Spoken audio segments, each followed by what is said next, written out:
কাঁচা আমের ভর্তা খেলে মেয়েদের শরীরে 5টা উপকার হয়। আল্লাহ যে কাঁচা আমের মধ্যে কত উপকার ঢুকাইয়া দিয়েছে, একটা আর্টিকেলে পড়ে আমি অবাক হলাম। দেখবেন গরমের দিনে কাঁচা আম ভর্তা করে অনেক মেয়েরা কিন্তু খায় গ্রামে গঞ্জে, এবং খুব সুন্দরভাবে মাখায়া তারা খায়। যদিও ওটা বললে অনেকের জিভে পানি চলে আসে। তো এই কাঁচা আমের মধ্যে আল্লাহ কি নিয়ামত ঢুকিয়ে দিয়েছে, বর্তমান মেডিকেল সায়েন্স এটা প্রমাণ করেছে। একটা আর্টিকেলে আমি পড়লাম, আল্লাহু আকবার, এই সৃষ্টিগুলা, এই ন্যাচারের মধ্যে, প্রকৃতির মধ্যে আল্লাহর যে সৃষ্টিগুলা আমাদের শরীরে কত রকম রোগের সমস্যার সমাধানে আল্লাহর সৃষ্টিগুলা কাজে লাগে। সুবহানাল্লাহি বিহামদি।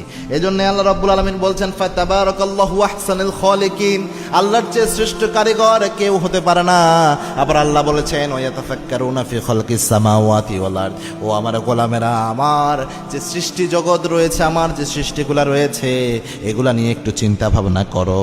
আল্লাহর হাবিব বলতেন, মা আনজালাল্লাহু দান ইল্লা আনজালাল্লাহু শিফাআন, আল্লাহ এমন কোন রোগ পৃথিবীতে দেয় না যে রোগের শেফা আল্লাহ প্রকৃতির মধ্যে এই দুনিয়াতে ঢুকাইয়া দেয় না। এই জন্য কাঁচা আমে বর্তমান বিজ্ঞান প্রমাণ করেছে, এটা মেয়েরা যদি খায় তাদের আয়রন শোষণ এটা বাড়ায়, এটার মাধ্যমে তাদের শরীরে মেয়েদের যে রক্ত স্বল্পতার সমস্যা থাকে এটা সমাধান হয়ে যায়। 2 নাম্বার, মেয়েদের যে মান্থলি পিরিয়ড হয়, এই পিরিয়ডের স্বাভাবিক যে দুর্বলতা চলে আসে, এটার সমস্যা সমাধানের জন্য এই কাঁচা আমের মধ্যে থাকা ইলেকট্রোলাইট এবং ভিটামিন সবচেয়ে বেশি কাজে দেয় এবং শরীরের ক্লান্তির দুর্বলতা দূর করে দেয়।